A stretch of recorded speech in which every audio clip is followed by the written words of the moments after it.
Characteristics of business activities. In order to appreciate how business activity is different from other activities in society, the nature of business or its fundamental character must be explained in terms of its distinguishing characteristics, which are as follows. Business activities दूसरी activity से कैसे different है, उसके लिए हम business का nature और उसका कैरेक्टर जानते हैं, यानी कि उसके अंदर क्या क्या क्वालिटीज़ होनी चाहिए जिससे वो बिज़नेस कहलाए। तो सबसे फर्स्ट है एन इकोनॉमिक एक्टिविटी। बिज़नेस एक इकोनॉमिक एक्टिविटी, क्योंकि हमारा ऑब्जेक्टिव, हमारा पर्पस क्या है, उसमें पैसा कमाना और हमारे डे टू डे खर्चे निकालना।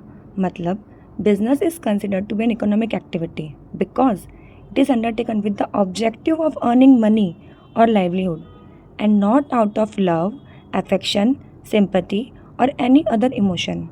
यानी कि जो चीज़ प्यार से, दया से या कोई भी इमोशन के टर्म्स पे की जाती है वो बिज़नेस नहीं होती है।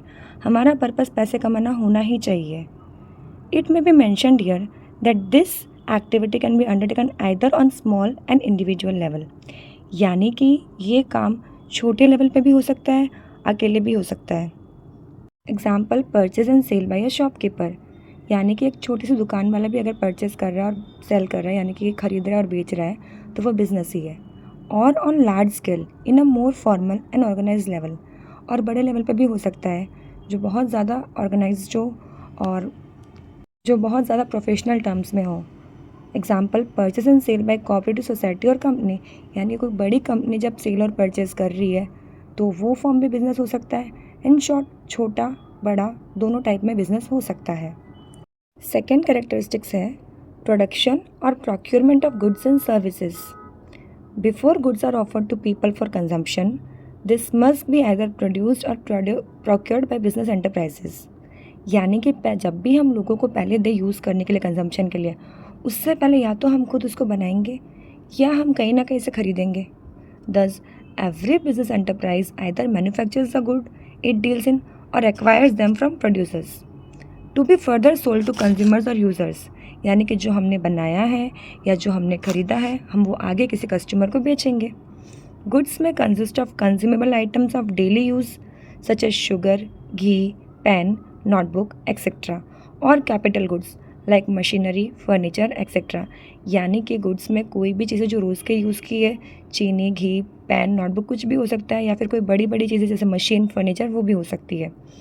सर्विसेज में include facilities offered to consumers, business firms and organizations in the form of transportation, banking, electricity etc. यानी कि बिज़नेस में या तो गुड्स भी हो सकते हैं, पहली चीज़ तो हम गुड्स बेच के भी कर सकते हैं और दूसरा सर्विस दे के भी कर सकते हैं। तो सर्विस में क्या होता है, जो भी हम कोई फैसिलिटी दे रहे हैं कंज्यूमर को या कोई बिज़नेस फर्म को या कोई ऑर्गेनाइजेशन को, या तो हम उनको ट्रांसपोर्टेशन की सर्विस दे रहे हैं या बैंकिंग की दे रहे हैं या इलेक्ट्रिसिटी की दे रहे हैं। जैसे कि ट्रांसपोर्टेशन में हम उनको गाड़ी बेच तो नहीं रहे हैं, इस सर्विस में हम उनको गाड़ी में एक से जगह दूसरी जगह पहुंचा रहे हैं, तो वो सर्विस हो गई। तो सर्विस देने का भी बिज़नेस का फॉर्म हो सकता है।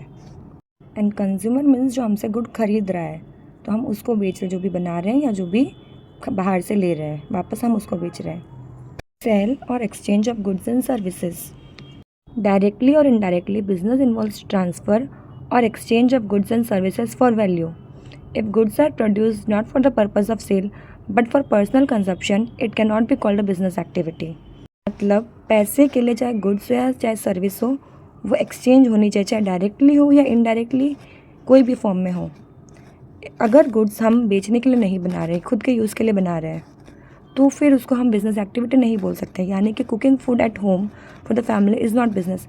घर पे जो हम खाना बना रहे हैं वो बिज़नेस नहीं है, लेकिन वही जो खाना है अगर हम बना के बेच रहे हैं किसी और के रेस्टोरेंट में, तो वो बिज़नेस है। Thus, one essential characteristic of business is that there should be sale or exchange of goods or services between seller and buyer. यानी कि या तो बेचना होना चाहिए या एक्सचेंज होना चाहिए गुड्स और सर्विसेज का सेलर और बायर के बीच में। ट्रांसफ़र डायरेक्ट भी हो सकता है, यानी कि हो सकता है मैं सीधा सर्विस दे रहा हूँ या मैं किसी और के थ्रू दिलवा रहा हूँ, तो वो भी बिज़नेस का ही फॉर्म है, मैं मीडिएटर के थ्रू भी पैसे ले सकता हूँ। Next is dealing in goods and services on a regular basis. Business involves dealings in goods or services on a regular basis. One single transaction of sale or purchase therefore does not constitute business. यानी कि हमारा जो ये काम है goods को service को लेना देना करना, ये रेगुलर होना चाहिए। ऐसा नहीं कि मैंने एक दिन एक बार कुछ बेच दिया फिर मैं वापस कुछ नहीं बेच रहा हूँ, तो वो तो बिज़नेस नहीं है क्योंकि मैंने एक ही बार बेचा है। एक सिंगल ट्रांजेक्शन सेल का या कोई सामान का बिजनेस नहीं कहला सकता है। Thus, for example, if a person sells his and her domestic radio set, even at a profit, it will not be considered a business activity. Example, अगर मैं मेरा घर का रेडियो बेच रही हूँ चाहे मैं प्रॉफिट में बेच रही हूँ, लेकिन वो तो बिजनेस एक्टिविटी नहीं है, मेरा काम तो नहीं है रेडियो बेचने का। But if he and she sells radio sets regularly either through a shop or from his and her residence, it will be regarded as business activity. और वही अगर मैं बार बार रेडियो बेचती हूँ या तो कोई दुकान से या मेरे घर से, तो फिर वो बिजनेस एक्टिविटी कहलाएगा। Fifth point is profit earning. One of the main purpose of business is to earn income by way of profit. सबसे मेन पर्पस बिजनेस का यही है, हर इंसान इसके लिए काम कर रहा है ताकि उसको प्रॉफिट मिले। No business can survive for long without profit. बिना प्रॉफिट के कोई भी धंधा लंबे समय तक नहीं जा सकता है। That is why business man make all possible efforts to maximise profits by increasing the volume of sales और रिड्यूसिंग कॉस्ट। इसीलिए बिजनेसमैन जो आदमी काम कर रहा है वो सारी कोशिशें करता है प्रॉफिट कमाने की, ताकि उसको धंधे में मुनाफा हो। वो क्या कोशिश करेगा, हो सके उतनी सेल बढ़ाने की कोशिश करेगा, कॉस्ट को कम से कम करेगा, इसी से उसको प्रॉफिट ज़्यादा हो पाएगा। Next is uncertainty of returns. Uncertainty of return refers to lack of knowledge relating to amount of money that business is going to earn in a given period. मतलब हमें रिटर्न कितना मिलेगा वो हम श्योर नहीं होते बिजनेस में। इसका मतलब हमें पहले नहीं पता होगा ना कि हमें एट दी एंड कितना प्रॉफिट होगा, लॉस होगा, क्या होगा, हम पहले से नहीं प्रिडिक्ट कर सकते हैं। हम सिर्फ अंदाज़ लगा सकते हैं पर एकदम तो हम श्योर नहीं हो सकते ना। Every business invest money capital to run its activities with the objective of earning profit. हर बिजनेस पैसा लगाता है बिजनेस में काम करने के लिए, और पैसा लगाने का पर्पज़ क्या है, प्रॉफिट कमाना। But it is not certain as to what amount of profit will be earn. यानी कि ये कभी भी श्योर नहीं हो सकता कितना प्रॉफिट कमाया जाएगा।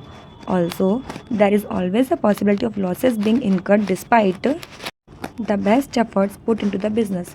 चाहे तुम जी जान भी लगा दो लेकिन फिर भी पॉसिबिलिटी तो हमेशा रहेगी लॉस होने की, सर्टन तो नहीं हो सकता है। Next is element of risk. Risk is the uncertainty associated with an exposure to loss. मतलब रिस्क तो हमेशा एग्जिस्ट करती है लाइफ में, चाहे कहीं पे भी हो, वो चीज़ बिजनेस में भी है। एकदम अनसर्टेनिटी कभी भी आ सकती है जिससे हमें लॉस हो सकता है। It is caused by some unfavourable और अनडिज़ायरेबल इवेंट। वो कैसे हो सकती है, जो हमारे फेवर में नहीं जा रहा है, ऐसा कोई इवेंट हो जाए जो हम नहीं चाहते वैसे कोई चीज़ हो जाती है। Risk are related with factors like changes in consumer taste and fashion, changes in method of production, strike or lockout at workplace, increased competition in market, fire, theft, accidents, natural calamities, etc. Risk किस चीज़ की हो सकती है, consumer का जो test है वो change हो गया, पहले उन्हें कुछ पसंद था अब उन्हें कुछ पसंद आ रहा है, फैशन में चेंज आ गया, प्रोडक्शन करने का तरीका चेंज हो सकता है। एग्जाम्पल, कोई मशीन अगर मुझे नहीं मिल रही है तो मुझे मेरा मेथड चेंज करना ही पड़ेगा, या कुछ नया मार्केट में आ गया प्रोड्यूस करने के लिए, कोई ज़्यादा इजीली कर रहा है, कम कॉस्ट पे कर रहा है, मुझे भी वहाँ तक जाना पड़ेगा। स्ट्राइक और लॉकआउट एट वर्क प्लेस, हड़ताल, जहाँ हम काम नहीं कर पा रहे उसकी वजह से, तो जब ऑफिस निकलेगा काम कैसे होगा। इंक्रीज कॉम्पिटिशन इन मार्केट, जो काम मैं कर रही हूँ वो काम करने वाले बहुत सारे और लोग आ गए मार्केट में, तो मेरी तो सेल डाउन होगी ना। फायर, एग्जाम्पल, आग लग गई तो पूरा ही बिज़नेस नुकसान तो होगा ही, कोई चोरी कर जाए, कुछ एक्सीडेंट हो जाए, कोई नेचुरल कैलामिटी आ जाए, बाढ़ आ जाए, कुछ भी आ जाए, भूकंप आ जाए, तो वो जो नुकसान है वो तो होना ही है बिज़नेस में अगर इन सब चीज़ों की वजह से, तो ये रिस्क तो हमेशा रहनी है। No business can all together do away with risks. अब कोई भी बिज़नेस ऐसा नहीं है जो रिस्क से बचा हुआ है, लाइफ ही अनसर्टन, तो बिज़नेस में वो चीज़ तो खैर होनी है। तो इसी के साथ हमारा कैरेक्टरिस्टिक्स ऑफ बिज़नेस ख़त्म होता है।